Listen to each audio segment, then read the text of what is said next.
Então, primeiramente, eu queria abrir essa nossa conversação para falar sobre um assunto que, para mim, é primordial na capacidade de formar a personalidade de alguém que se identifica com aquilo que é o seu projeto de vida.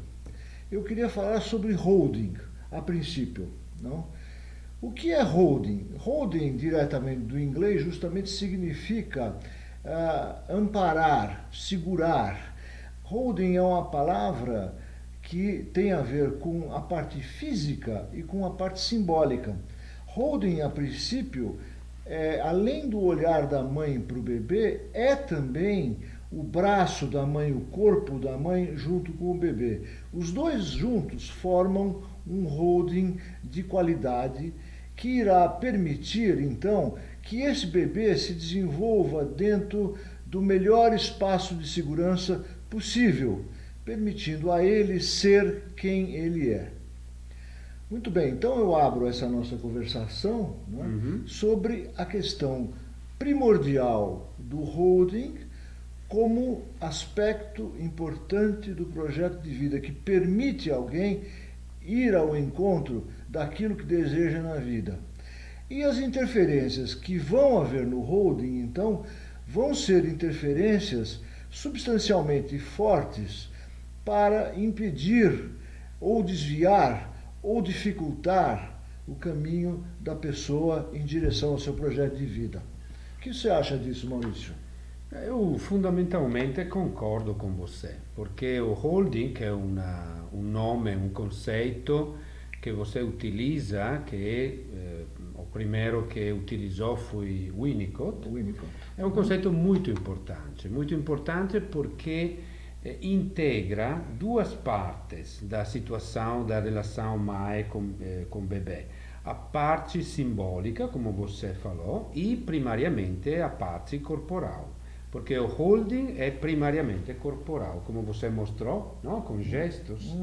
A mãe tem que ser suficientemente boa, como dizia Winnicott, para ficar com o bebê. Ficar, que significa dar condições de segurança e presença e saber reconhecer, essa é uma parte muito importante, reconhecer as necessidades do bebê. E o holding é uma coisa, como se diz, um conceito que é fundamental para o bebê que começa a construir a sua própria identidade. Ele começa com o holding a ser reconhecido. E quando ele se sente reconhecido, pode começar a se conhecer. E quando ele começa a se conhecer, passo depois passo, como um bebê pode fazer, ele pode construir identidade e, com a identidade, o projeto. Começo a saber que eu sou e começo a sentir e saber que eu quero. Perfeito. Essa visão, então, me parece que a nossa visão está caminhando na mesma Juntas. Junta, na mesma direção. Podemos começar a falar, então, não é, que muitas vezes uma mãe enfrenta dificuldades complexas para que ofereça ao filho, né, esse holding suficientemente bom para que ela seja uma mãe suficientemente boa. Então, essa questão da suficiência já nos dá uma flexibilidade importante aqui. A mãe não precisa ser perfeita. Não é que nem a mãe não precisa ser perfeita, a mãe não é perfeita. O que é bom no caminho é a possibilidade sempre da mãe ir se ajustando de acordo com as respostas que o filho vai proporcionando.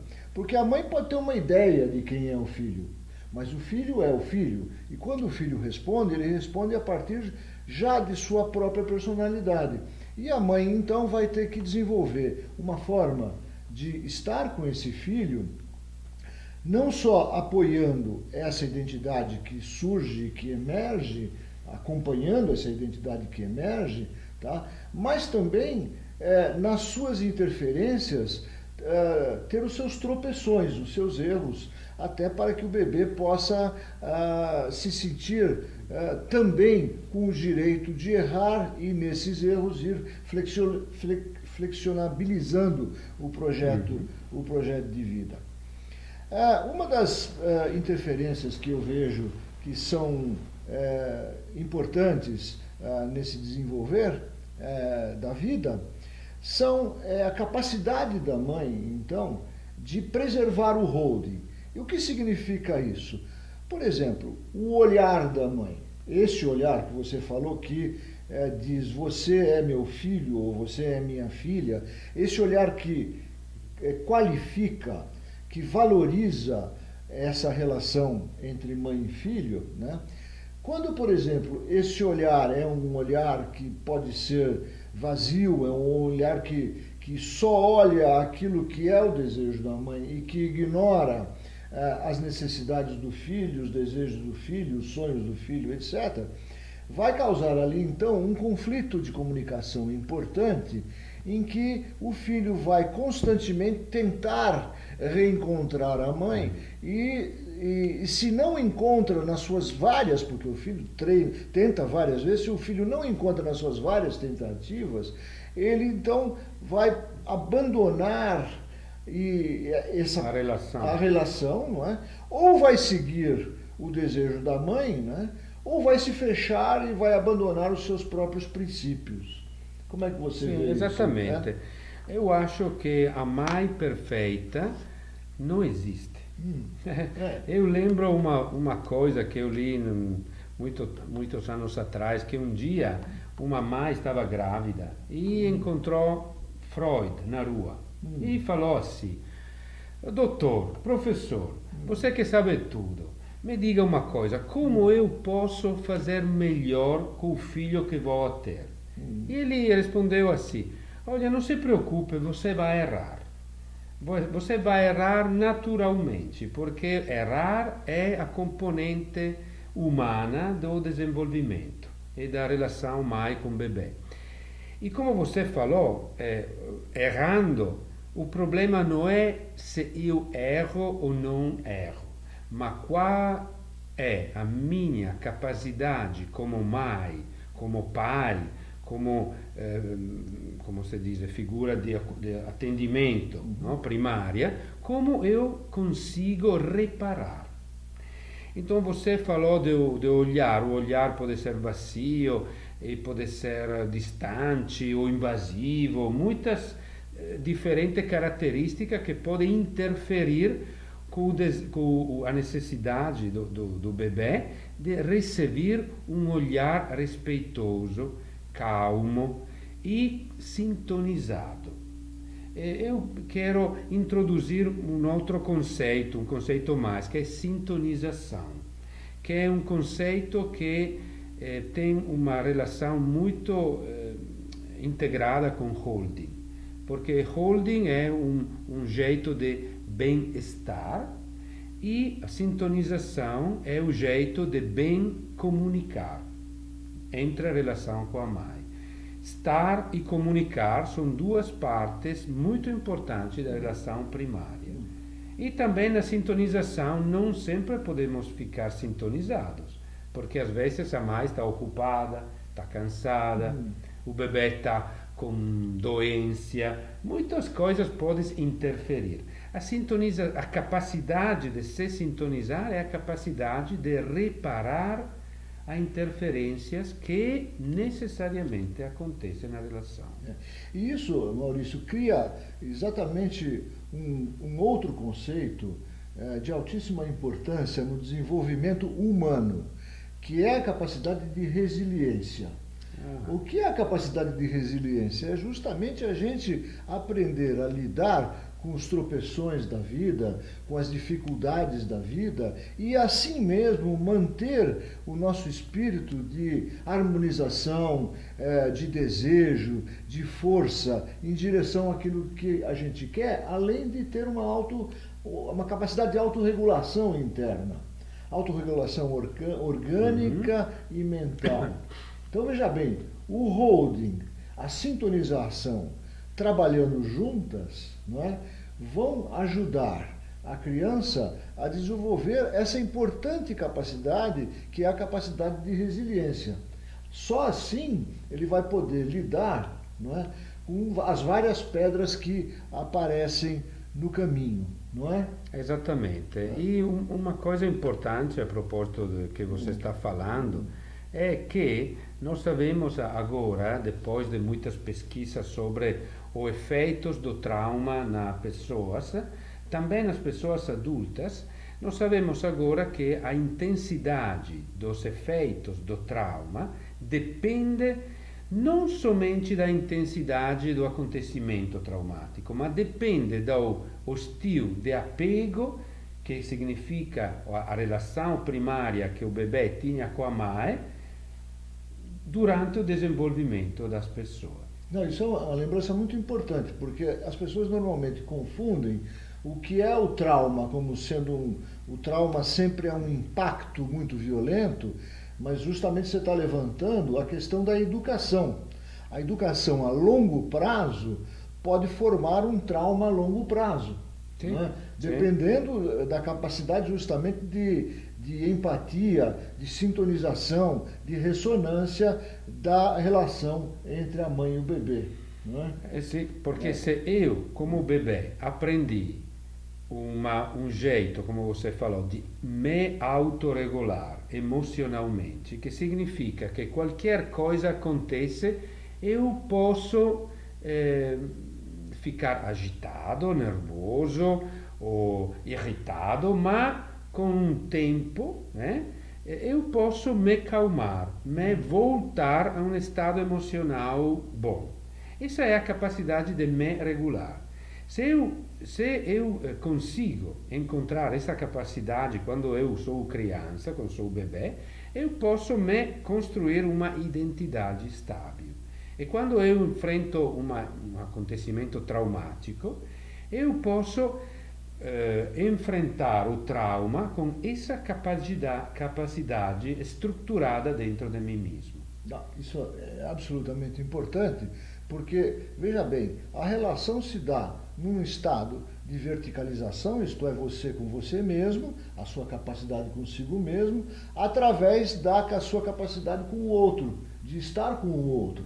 Quer dizer, a relação entre o eu e o outro é que possibilita uma pessoa de desenvolver a força para seguir aquilo que é o seu projeto de vida. Cada um de nós tem um projeto de vida muito diferente, às vezes similares, mas com uma diferenciação muito importante. Uma outra capacidade que eu acho que depende disso é o ser humano desenvolver uma qualidade de gerir as diferenças entre seres humanos, que eu acho que hoje em dia é uma das maiores dificuldades da civilização humana em várias partes do mundo, é justamente poder gerir diferenças.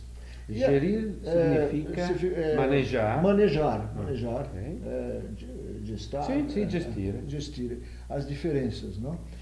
E essa capacidade de gestir diferenças vem justamente dessas relações mais primitivas, em que a gente tem esse desafio, não é, de aceitar quem é nosso filho e do filho aceitar quem é nosso pai e manter esse diálogo vivo. Não é? Agora, associando esse conteúdo primitivo, não é, tão importante, mas associando ele com a relação terapêutica, entre terapeuta e paciente, eu acho que abre um aspecto extremamente sensível, central, não é? Para que o terapeuta tenha a capacidade de chegar, ajudar o paciente a chegar àquilo que é importante para ele na vida. Não é? Sim, eu concordo, porque normalmente as pessoas vêm ao consultório porque fica no meio de uma crise existencial. Significa que o projeto da vida se interrompeu, se parou, se quebrou, ou uma coisa similar. E o paciente está bloqueado. bloqueado com angústia, com medo, com doença, com qualquer coisa, mas bloqueado no projeto de vida. E o terapeuta tem que ajudar a desbloquear. Mas para desbloquear, ele, como você falou, tem que criar um holding, que não é um holding antigo, é um holding atual, mas significa criar uma base segura, um setting tranquilo, seguro, de confiança. E depois uma comunicação boa. Boa significa que pode ter acordo e, como se diz, disaccordo, conflito, sim, mas dentro de uma moldura, de uma estrutura segura, de segurança, de confiança.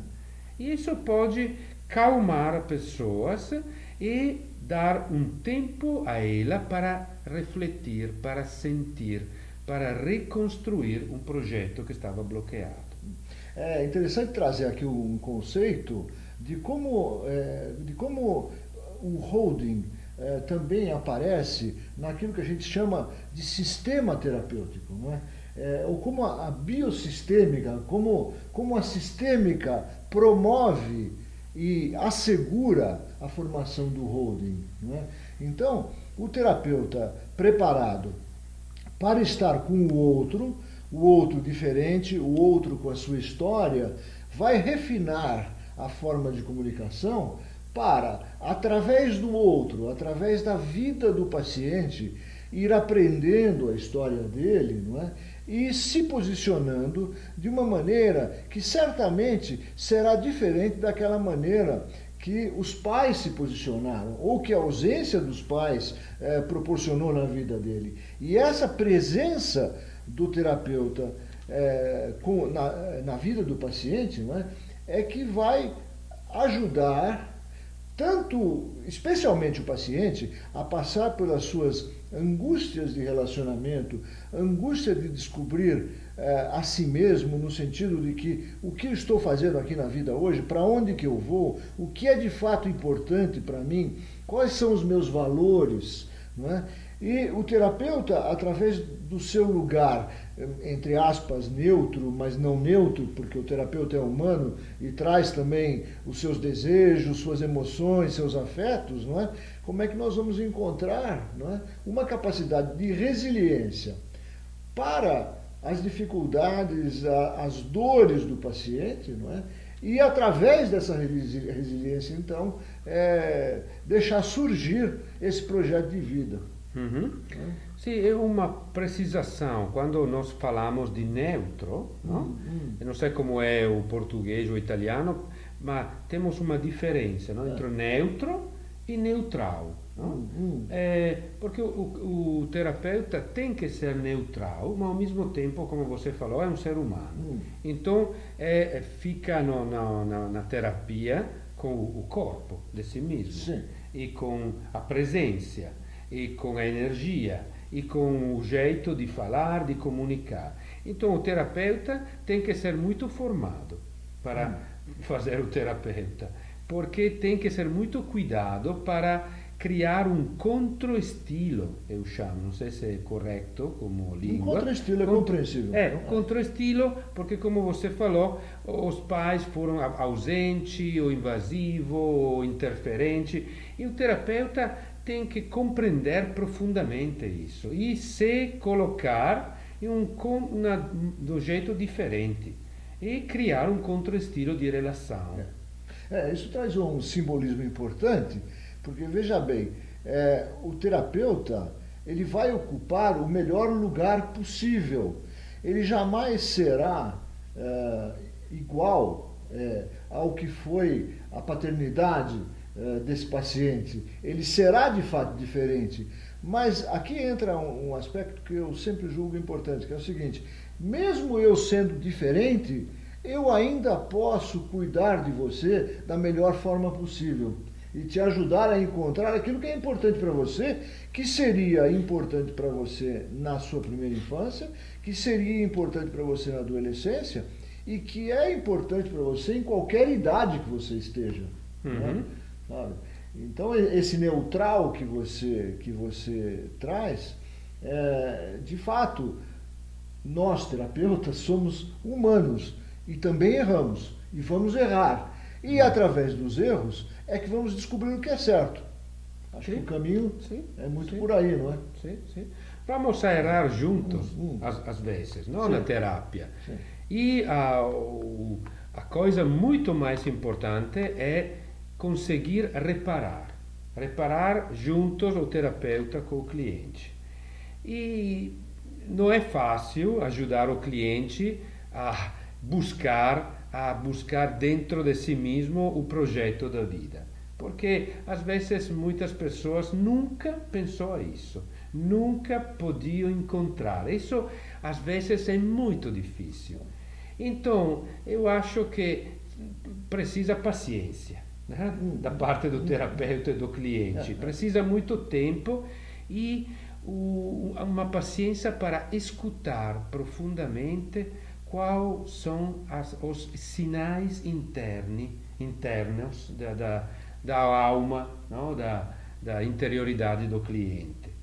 Porque às vezes o cliente nunca foi acostumado a pensar o que eu quero, o que eu desejo, o que eu posso fazer. E nunca ele descobriu, como se chama, recursos personais, capacidades personais. Então é um trabalho complexo, com muitas características. E o terapeuta precisa ser muito respeitoso e às vezes acolher coisas que são difíceis para acolher na terapia. Isso que você também traz, a questão do tempo, é um outro tempo, não é? O espaço terapêutico não é um tempo cronológico, quer dizer, ele se dá dentro de uma sessão cronológica, mas esse espaço de você ter tempo para reencontrar, retomar a sua história, religar, reencontrar aquele fio perdido, aquele fio de conexão perdido. Porque acho que aqui a questão da conexão passa a ser muito importante, porque nessa primeira infância, quando o holding não caminha da melhor forma possível, o que se perde é esse fio de conexão. Se perde a conexão não só com o outro, mas consigo mesmo. A conexão fica num espaço interno, perdido no infinito. É uma coisa que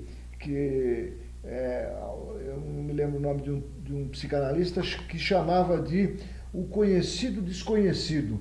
Isso é, aquilo que você conheceu em algum momento da sua vida, mas que quando você redescobre, que você recontacta, é como se fosse desconhecido, mas aquilo fez parte da sua vida em algum momento já, quer dizer, esse seu projeto estava lá guardado já e ficou lá em banho-maria, ficou adormecido, não é? E adormecido também no corpo. Adormecido no corpo. Aqui me lembra uma coisa importante, que quando a gente trabalha com o corpo dos pacientes, a memória que aparece através de um movimento, através de um gesto, através da respiração, através do silêncio, de repente pipocam histórias que sabe-se lá vem da onde, mas já por experiência podemos dizer, vem de um gesto, de um braço que não se movia, de uma perna, de uma pelvis, de um peito, de uma respiração, de um olhar entre terapeuta e paciente. De repente a memória, essa memória perdida no corpo, passa a fazer parte da relação. Aí a função do terapeuta, então, reforçar essa memória, para que ela possa se desenvolver de uma forma como não se desenvolveu nessa outra etapa da vida. Sim, a questão da memória. E eu acho que seria legal a gente falar um pouco também justamente sobre essa relação entre o consciente e o não consciente. O consciente cortical e o não consciente perdido em todas as áreas subcorticais do corpo. Não é? Sim, você introduziu um conceito e uma coisa muito importante, porque temos interferências que quebrou o projeto da vida no nível consciente. Por exemplo, um bebê, uma criança vai à escola e fica com interferência, com frustração e fica deprimida e bloqueada. Mas você está falando de uma coisa mais antiga, de uma coisa que é muito mais difícil reconhecer e desbloquear, porque é a interrupção do projeto da vida antigo, quando o bebê é muito pequeno. Então, as pessoas que foi interrompida no projeto da vida não pode lembrar corticalmente, conscientemente. Então, o terapeuta precisa olhar o corpo, o movimento, os pequenos gestos, onde o corpo se bloqueou, onde o corpo está frio, congelado, frustrado, porque a comunicação primária nos primeiros 2 anos da vida é primariamente corporal. Então, na relação primária, o bebê pode se sentir, como se diz, estranhado, alienado da si mesmo, porque o holding e a comunicação não está boa, não está sintonizada. Então, temos muitos clientes, por exemplo, que vêm ao consultório e falam assim: eu não sinto que estou vivendo a minha vida. Eu me sinto totalmente longe ou fora da minha vida. Esta manhã, por exemplo, eu tinha um homem de 60 anos que tem uma vida boa. Boa significa tranquila, com um trabalho, uma mulher, um filho. Ele tem uma loja muito bem conhecida no villaggio, no? Na vila onde ele mora. E ao mesmo tempo ele não sente que viveu a sua vida. É dramático. E temos que recuperar não somente os projetos conscientes, mas também o projeto antigo, quando ele era criança, como era a educação, como era a relação com os pais. Então é um trabalho longo. Isso me lembra também um outro paciente meu, desta vez, né, de 68 anos de idade, que também tem uma vida profissional que se desenvolveu maravilhosamente bem, mas tem uma problemática enorme em viver com a companheira que ama, em viver com a companheira que quer. Então, o cara é casado, não é? É casado com uma mulher com a qual não tem o afeto suficiente, não é? E para manter uma vida de casado.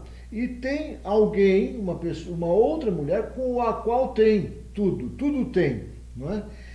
Só que por essa problemática de infância, de fato o holding ele nos dá também uma força suficientemente boa de ego para que você possa também estar só. Isso é uma coisa importante. Você possa estar só, isto é, na relação com a sua mãe, com seus pais, não é? Quando existe uma relação boa, você é capaz de estar só com o seu projeto de vida e fazer as suas escolhas a partir de não ter medo da solidão, de não ter medo de viver bem consigo mesmo, porque nada mais é a solidão do que viver bem consigo mesmo.